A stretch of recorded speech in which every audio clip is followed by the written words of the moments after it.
or will be. The previous sessions are also available on our YouTube channel. Just search for APAPHIL or Center for Appalachian Philanthropy on YouTube, and they will come right up.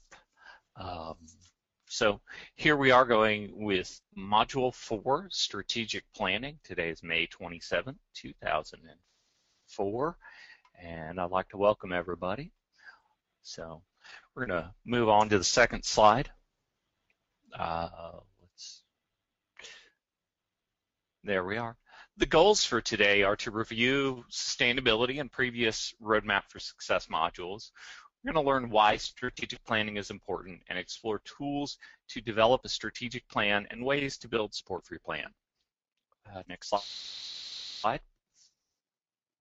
What is sustainability? Well, it's everything a program needs to keep going over time. And I guess we're getting a little feedback. All right, that seems to have solved it. So on to our next slide. Why sustainability? I'll let y'all read this a minute, but really it means having the time, talent, and treasure to achieve broad objectives.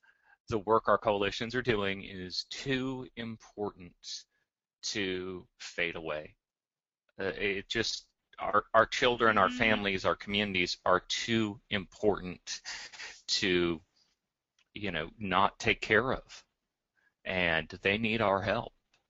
And we want to help help everybody keep our organizations strong so we can get a lot done and really help our families, our friends, our neighbors. So that's why sustainability, because our communities matter. Partnerships is Module 1. And really a lot of what we talk about is based on partnerships. A coalition at its heart is a set of partnerships. It's everybody coming together to partner together. You want key stakeholders, you want strong collaborative partnerships. It's the connection between program and community. I'd encourage everybody to go back and review that one. If you're going to review any of the webinars, please review that one. We also have some forums to help you with that. Political support was Module 2, and really this is about developing partnerships with politicians more than anything. So, and by that, we want to teach you how and why and how to engage politicians, and why you need a champion, how to develop a champion. And a champion is somebody who is going to be a public supporter or get out there and kind of publicly lead the fight within that group. And it is critical to have a champion, such as if you're trying to get something done at the county level, one of the board of supervisors, magistrates, whatever the county government is, or a school board member, to lead that, to be that champion and lead for that change that you want to make. Without a champion, it's a lot harder to get things through political bodies and just in general. Organizational capacity was Module 3, and we've talked about the vision, mission, and goals aligned with the program and the organization, infrastructure to support the organization, and really if you don't have the organizational capacity, it's hard to proceed to strategic planning.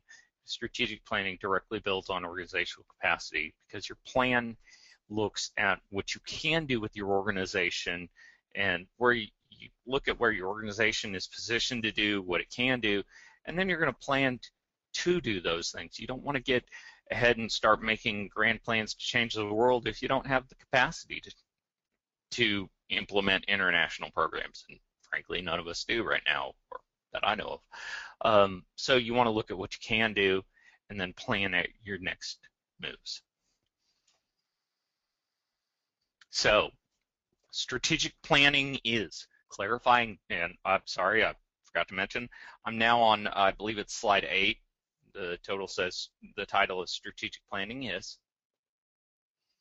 So it is clarifying the overall purpose and desired results of an organization and how those results will be achieved. And you can go to that web page that I cited. the CDC recommended that one, and that's also listed in the resources. They've got some really a lot of information on strategic planning. There's also a resources page at the end of this PowerPoint. And part of it is also, it's an ongoing process. You need to review it quarterly or more frequently, but you need to review it. It's not a fixed thing. A strategic plan that, well, I'll go into what's not in a second. Strategic planning is your plan for success. It's how you create your plan for success. You know, plan your work and work your plan. So you've got to come and create your plan for success. On to the next slide, titled, A Strategic Plan is Not. It is not something you stick on a shelf. It is not something you show only to a few people. It is not something only created with the input of a few people. You want a lot of input from throughout your stakeholders. That's how you build support for it, is get everybody's input. And, you know, with your stakeholders and your coalition members. So, moving on to the next slide. The strategic plan has to be a financial plan, and a financial plan has to be a strategic plan. I compare them to DNA, the double helix model thing we have all seen. So one side is strategic plan, the other side is financial plan, and where they link together is successful action. If you've got a strategic plan and your budget doesn't match your plan, it's not going to succeed. Or put another way, put your money where your mouth is. A lot of times, I believe your budget is one of your most important planning documents. Because that's not just saying what you want to do, but saying what you're going to do and where you're going to put your money. So, you know, money is a key, you know, funding is a key to action. So just think about that. And also, when you write a strategic plan, specifically list costs. So we'll give you some examples a little later. Moving on to some tips before we start. You want to engage all your stakeholders, as I mentioned. That's key to building support for it. When necessary, have private conversations to ensure frankness. Not all the conversations need to be big public things. In fact, some should be private, and then the leaders of the coalition or whoever's leading the process should be able to come and tactfully bring those issues up in the meeting. Not everyone needs to be involved in every step. I stress this repeatedly because we can get bogged down in the minutia and arguing over, or not arguing, discussing over the little things that, frankly, we just need to figure out and move on. Get it close and move on if it's the little things. So don't dwell on what you already agree on. You know, if you already agree on the mission and goals, then move on. Don't sit there and rehash what you already agree on. If you agree, go on. You want to focus on bringing together consensus on things you don't necessarily agree on or haven't talked about. And break into smaller groups to discuss specific topics. Again, there is a real balance here between engaging every stakeholder and the fact that not everyone needs to be part of every decision. You have to find a balance for your group, but you do need to achieve a balance. Otherwise, you tend to get bogged down in the minutia of strategic planning, and then, you know, creating the plan isn't the end in and of itself. I should have added, strategic planning is not a stopping point. It is a starting point. See, we have somebody just joining us. If you have any questions, please feel free to stop and ask. We are on strategic planning tips before we start, which I believe is about the 11th, or maybe it's the 13th slide. So please feel free, and we're glad to have you. Define success and make it achievable. This is one of those things I cannot stress enough. Whatever your plan is, whatever your program is, we work with volunteers and we want to make them feel good. So we've got to make success achievable. You know, success can't be defined for a county coalition as cure diabetes. That's just not achievable. So, but it can be improve our county health rankings.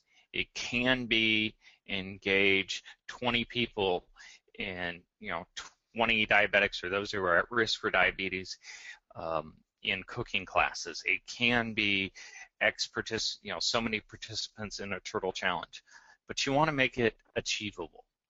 So that is just one of the group management philosophies, especially with volunteers, that I cannot stress enough.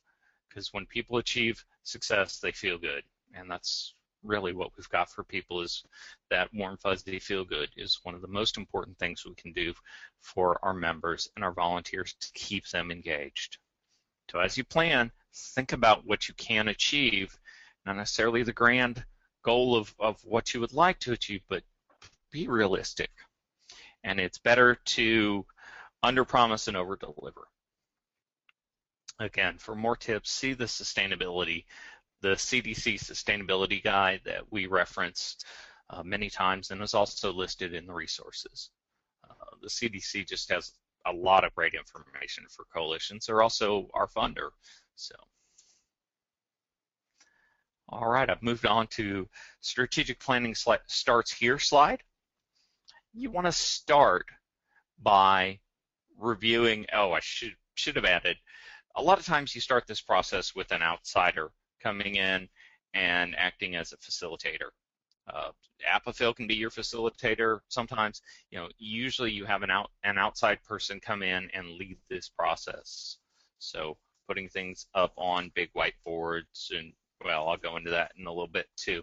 I'll start with reviewing your vision, mission, and goals. If everybody agrees on these, move on. Don't rehash them. You don't need to spend a lot of time debating where to put commas. If you don't agree, come to a consensus and have a couple people figure out the exact wording later. As part of this process, we'll also show you some of those words that you may want to use, and the language, some of the language you may want to use, but come to consensus, come to an agreement on the basics of it, and then let a smaller group deal with the exact stuff, the exacting work.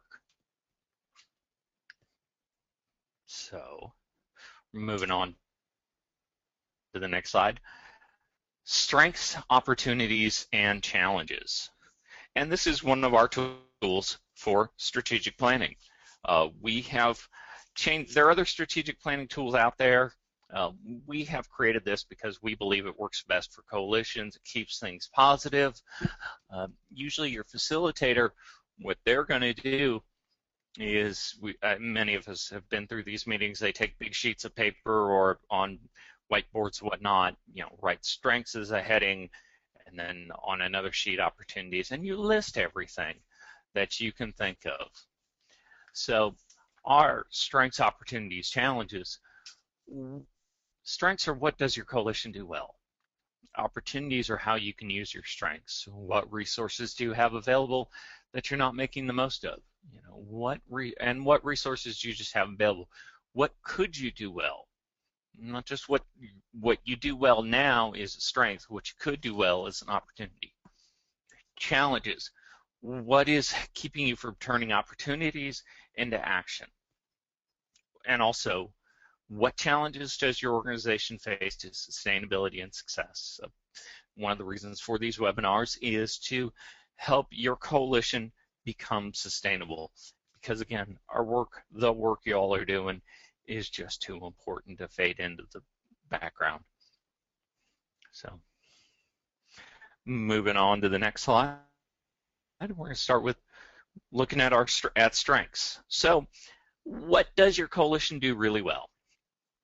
What programs are you already doing? Analyze your partners to identify individual strengths. So that was from Module 1. And then you want to think about how can you better use and combine your strengths and what resources you have available. So these are all strengths. And I'm going to give some examples on this slide. All of our coalitions have a strong knowledge base and credibility. That is one of the great things about the coalition model, is that you have usually a lot of great people at the table who together have very deep community ties, and in that way can get things done that almost no other group can. One of our grant applications, recently we discussed how a lot of times people in Appalachia, particularly Central Appalachia, will not, outsiders with new ideas dictating them are not well received. But our coalitions are already part of our community. So use that great strength. You know, that's part of that knowledge base and credibility. Our coalitions have experience doing health-related programming. I mean, all of our coalitions have done some great things I never would have thought of before coming on board with this program, but you know, Kids Bucks and programs that really can be national models, from the Healthy Kids Bucks, the Farmers Market Healthy program, to Cooking Matters and cooking classes, to the Turtle Challenge, faith-based health ministry. You know, we've got our coalitions have a lot of experience doing health-related programming that other people don't. Now, you've also got an organizational network, including APAFIL. Y'all know people in different places that you can draw on, whether it's local hospitals, whether it's at the state level, health department, that you can draw on, and that organizational network can be a really powerful tool. So that's one of your strengths. And then you're going to list your own strengths for each coalition. I just want to give you all some examples, but sit down, or, you know, get that sheet out, get everybody, start talking about your strengths. What do you do well? Opportunities. We're onto the opportunity slide. Strengths make opportunities successful. How can your coalition use its strengths? You know, what programs can you do well? Not just what do you do well, but what can you do well? So that may mean advancing, changing your programs around. You also should put what you already do well. So, you know, if you think about new programs, think about your current programs. You know, what resources could your coalition make better use of? A lot of times you want to step back and which partners are you not engaging well enough? Are you not engaging to their full potential? Or who should you develop as new partners to engage? That's one of the opportunities you have, is to look at partnerships, and one of the great strengths of coalitions is partnerships. So, you know, use those things. There are resources there that are great opportunities. You know, next question of what activities does your coalition do better than anyone else? Well, we go back to our strengths, but you know, those also present opportunities. And you want to list actions for your coalitions to take. What actions maximize your strengths? Those are your best opportunities. So write them out. And we're going to go into some examples. And a lot of these are programming. You know, our Turtle Challenge, our Kids Bucks, healthy cooking classes I mentioned. You know, all the programming you already do are both strengths and can be opportunities to improve. What are the new opportunities out there too? What are the next programs that y'all should be developing and that y'all want to develop?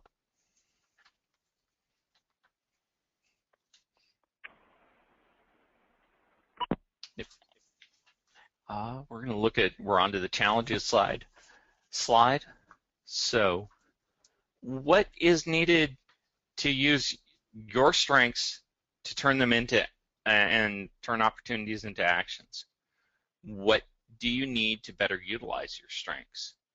Now, some of your challenges are going to be internal, some are going to be external. I'll show you a few examples of those on this next slide. You know, an internal challenge might be getting members to volunteer. An external challenge might be cultural resistance. By that I mean, you know, getting, well, a lot of times it comes down to getting permission from officials and others, but just moving our broader culture, our broader communities forward towards our goals. Funding is always a challenge for project and short term. It can also be a challenge for, and regarding sustainability, long-term funding can be a challenge. One of your challenges may be whether or not you're a 501c3 or how you're going to route your funds, you know, how to use a physical agent, whether or not you have one, whether or not you have the ability to take in grant funds and private donations. So leadership development is often a challenge for our coalitions. Our coalitions need to think about who their next round of leaders are. That is one of the challenges we face is, too often small coalitions tend to have one or two dynamic people leading it, and when they fade into the background, what do you do then? Well, you need to be thinking about who your next set of leaders are. And that's also a great, well, I'm going to get more into that, but that's a great way to give benefit to, to your members. So now after you've done all this SOC analysis, SOC analysis, do the results reflect, and we've flipped forward to the step back and review side, do the results of your analysis reflect your mission and organizational goals? Do you need to update your mission and goals? Again, coming back to partners and partnerships, do you need to update and review who your partners are and consider recruiting new partners to better either fill in gaps or make strengths even stronger, to better execute our programming, your programming.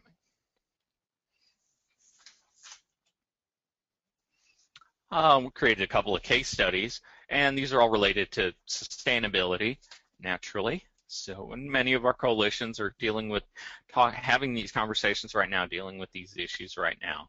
So, we want to lead you through a basic process and some suggestions, and please take these as examples to start with and move forward.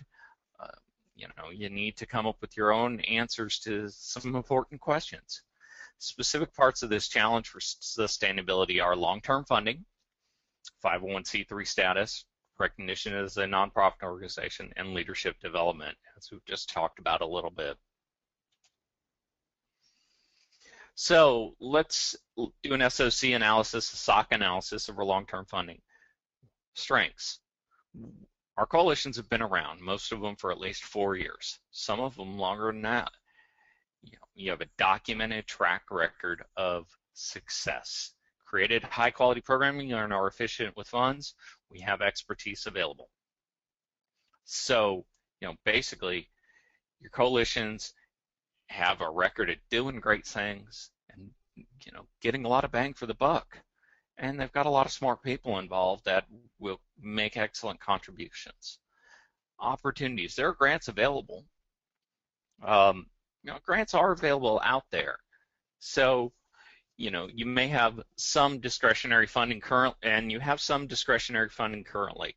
What I mean is, through APAFIL, our current coalitions have some choices of what they do with their money, and some of that we want to encourage some of that to be used for addressing sustainability issues. So your funds are not all locked into this program or that program. Another opportunity is the possibility of legislative funding, state and local. And there are other sources possible, such as corporate donations, individual donations, a lot of different things. You need to look at where you can get funds from. Well, one of the challenges to long-term funding is that our coalitions are made of volunteers, and almost all of them have full-time jobs already. Most do not have the time or expertise to write grants and engage in fundraising. So there's our challenge. We know we need it, we can do great things with it, but how do we go from needing it and it's available to getting it? Well, here we're going to create a plan to address that. So here's a strategic plan for addressing long-term funding. Create a funding committee and have the funding committee work with APAFIL to find a high-quality grant writer and have a candidate identified by October 1. Put specific dates in your plan. Put who, when, and what. What are they going to do? Who, what, when, where, why. Who's going to do what by when, and report back to the group. So you also want to, for long-term funding, you also want a leadership development committee. that will work with Apafil and members to identify training opportunities. So you can train some of your own members to do the grant writing and build that expertise. Financial plan. I mentioned our budget is as important as our strategic plan. Lay out how you're going to use the money. So our financial plan, how are you going to support these with money? Otherwise, they're great ideas, but they're less likely to become action. So our financial plan lays out our actions. So use $2,500 to hire a grant writer, and use $500 for 2 coalition members to participate in grant writing training. So now we've backed up. We're going to find a candidate, set aside money to pay them. We're going to figure out who are people beyond addressing their current need, who's going to help address the longer term need, and we're going to help train them. So you're giving benefit to your coalition members, but also benefit to your coalition 3 years from now. Those folks can help you, or a year from now, or after this grant ends. You're going to be well set for a long-term track record for the next several years. And you got to do this ongoing. Every few years, come back, revisit this, but you want to establish how are you going to solve these programs, short, long, midterm. All right, we're going to address, we're on to the 501c3 status, SOC analysis, SOC analysis. And this is another case of you have a lot of strengths. You're an established group. You have a relationship with Apafil. Most of our coalitions are really based of a lot of times professional members, or have strong groups of professional members who can help with paperwork. And right now there's money available to cover the costs of becoming a 501c3. A lot of times that may be through Apafil. Your opportunity, Apafil can help you file for this status. It is not something I recommend doing alone. I've dealt with this issue through some other organizations I've worked with. You need some guidance. But here's your opportunity, is Apafil can provide that guidance. So we've got cost is one of the challenges, and as we've seen, we've got a strength. So ongoing paperwork and management is another challenge. And we're going to move on to the next slide, the planning slide. So the funding committee will work with Apafil. So here's our plan. Our funding committee will work with Apafil to investigate forming a 501c3 and report to the coalition by August 1. The coalition can then decide how to proceed. This lets the coalition decide, what do we want to do? But we step back, we've had people investigate it, now we can go to the coalition. And then the funding committee also can give the coalition a better idea of what the long-term issues, as if we go back up one slide, those long-term ongoing paperwork management issues are. Really, it's filing tax returns every year for the organization. So financial plan, again, we're going to put our money where our mouth is. We're going to allocate $1,500 to cover costs should the organization proceed with obtaining a 501c3 status. So there you are. There's a strategic plan to address this issue, complete with the finances, the who will do what, when, and the money. Moving on. So to sustainability challenge leadership development. So this is our SOC analysis of leadership development. Our strength is there's some money available to cover costs for developing leaders and helping leaders train people with leadership skills. You have members who are current potential leaders in the future. Also, one of the strengths is some members can get a lot of this training through their employers. Participating in various leadership conferences, a lot of our employers want to develop their leaders within their organization and are very concerned with this, but also it's great professional development. So here, opportunities. There's training from Mapafil, including this very series. We've also got our May 2015 conference coming up, and then we've got regional conferences. So there's a lot of leadership training opportunities out there, and there are other training available, some of which are free. Some webinars are free, some workshops are free. A challenge cost if travel to the May meeting, which we've identified, which is part of next year's budget planning, but also some leadership programs do cost money. Leadership training. Bigger challenge is identifying future leaders and providing appropriate training, and this is where something we're going to address in the plan. So we've identified our challenges. Now let's go to our plan on the next slide and identify them. So here's the strategic plan in response to this. The Leadership Development Committee will identify current and future leaders, as well as decide what training should be pursued. And, again, you're going to want to put a date on that, such as by August 1st. So, financial plan, we're going to back up our mouth with our money.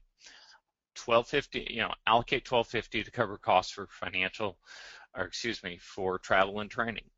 So you've decided who's going to do what, and we're funding it. And now I'm going to move on. Here's some resources.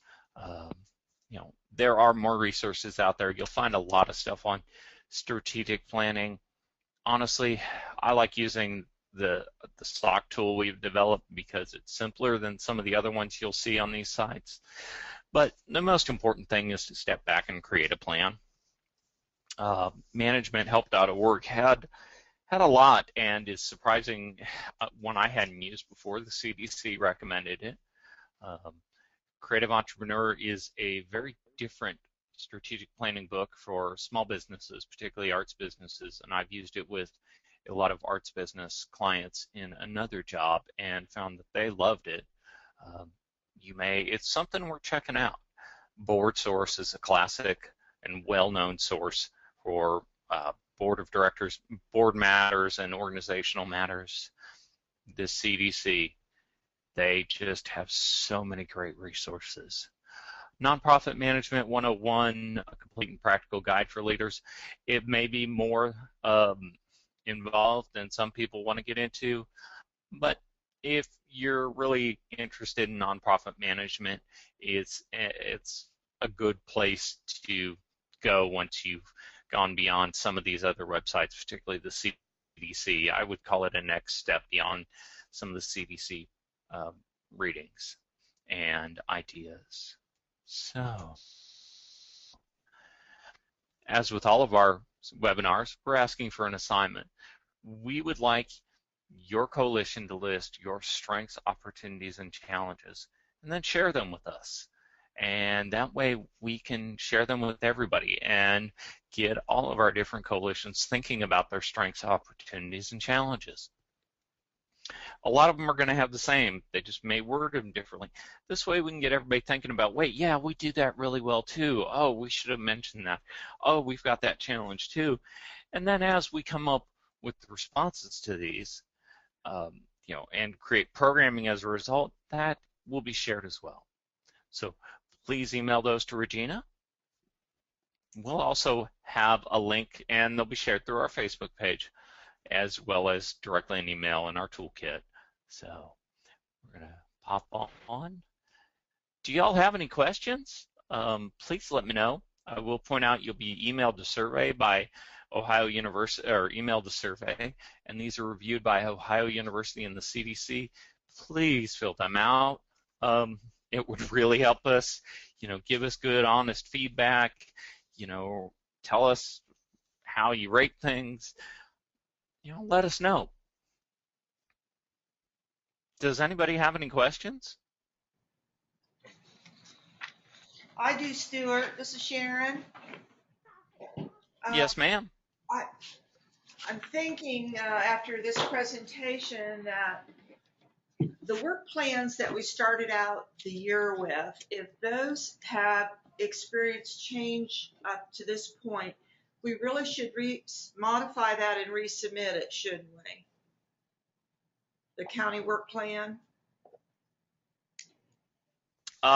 If they're changed, It needs to be at least noted to us somehow. If something has changed, which is fine, we understand that that does and can happen, but we need to be kind of let known aware of. So, for example, and that is in Kentucky in Elliott County, due to a lot of snow days in school, they were unable to do their turtle challenge with the schools, so that has been postponed, and they are possibly thinking about reallocating that money elsewhere, which is completely fine as long as it's appropriately noted within minutes and whatnot, and the central office is made aware of that. So, I mean, it is your money to spend, but we kind of need to be kept abreast of any changes that are occurring.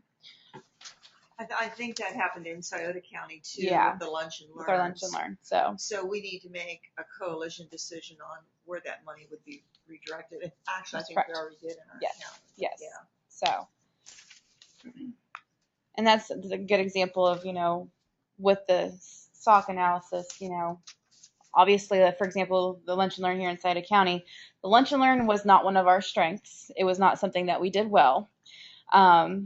It does give us an opportunity to reallocate that money to something else that we do well, such as the turtle challenge or potentially maybe even the kids bucks, which would also be a great place to do that. But that's where I think the SOC analysis comes in handy as well, even as the year goes on. Yeah. As I said, you need to come back and, you can apply that analysis tool towards programs, but you also just need to, every quarter or so, take a little bit of time, even just a half hour, and go through it. And, if you can do that at a coalition meeting, great. If it ends up being a little smaller group, okay. But a group needs to really sit down and go through, just review everything. Make sure you're still on track. If you need to change your plan, then you change your plan. These are our plans. They're not set in stone. Much like our budgets, we end up changing as opportunities become available or don't. The Frisbee golf course in my neck of the woods is a prime example. That became clear it was not going to happen this year, so we had to reallocate the money. Okay, go back and look at our strategic plan, and that can also help you quickly reallocate the money, as you point out. Oh, what did we do well? Boom, boom, boom. We're going to go back and, put it into this. So. I have a question. Mm-hmm. You have a strong fiscal agent. Is there any, what would be the benefit of becoming a 301, whatever? 501c3, yeah. 501c. That is really moving away from strategic planning and really a question that what would be the benefit? That depends on a lot of specifics. The benefit is you're an independent organization. Pluses and minuses to that. One of the pluses is that there's not a funding conflict. That's one thing you'll sometimes see with organizations that have fiscal agents, is that a fiscal agent may want to go after a grant as well for another program. So there can be some conflicts there. Honestly, this is a question to really sit down in private and discuss, and also discuss with the fiscal agent whether or not they want to continue to be. Looking through, that's an important part of planning. So we come back and, if they're a strong fiscal agent who's willing to continue it, that's your strengths. What's the challenge? Well, sometimes they may want to do different things or whatnot. We can apply that SOC analysis to it, and we can get into real specifics in person or on another conference call. Okay. But, and that's something that right now we're helping our coalitions Mhm. address their very specific situations. I'm not trying to duck your question, but there's so many very specific elements to it that it's hard to give you a great answer. If you already have a 501c3 physical agent that you don't have any problems with, that's a great thing. I mean, that just makes life a lot easier. That's the short answer is they make life easier because they take care of all the paperwork. That's part of what Mick Ray and Mandy are doing too, Mm-hmm. Barbie, when they come and visit each of the coalitions, in that they are sitting down with each coalition and their members and kind of asking these questions because, as Stuart says, it's something very specific for each organization as to how you would like to proceed, whether you do want to keep your strong fiscal agent and just utilize that, or if you, again, want to pursue the 501c3 on your own. And the other answer for 501c3 may be doing some regional things. That is just such a specific question, as much about what your group wants to do in terms of future leadership as anything. It really comes down to that. And Mandy and McRae are going to be able to give you a lot more specifics than I can over this. Mm-hmm.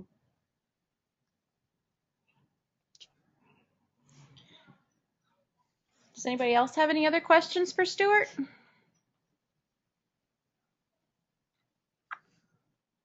Well, if not, we thank you for joining us. We will have evaluations coming out to those of you that attended, and hope that you will be able to fill those out for us. And again, these have been recorded and will be sent to your facilitators for your coalitions so that you can view all of these on your coalitions. And we thank you for your attendance and your time because we know how valuable it is. So if you guys have further questions, please don't hesitate to contact Stuart or myself. I'm Regina Tipton, and we will get with you as quickly and as soon as we can. And just to point out, the next Roadmap for Success module will be June 24th, and we're going to talk about program evaluation, which is really the next step. So, it's what are you doing? Looking at the importance of program evaluation, and that has really become a critical element in grant funding, is looking at how you're going to evaluate your programs. So in the past might not have been so important, but now they want results, and that also helps us look at our strengths. And doing an SOC analysis is one way we can evaluate our programs, but there's a lot of other ways, and we're going to step back and talk about that on the 24th at noon. We hope you'll join us. Thank you.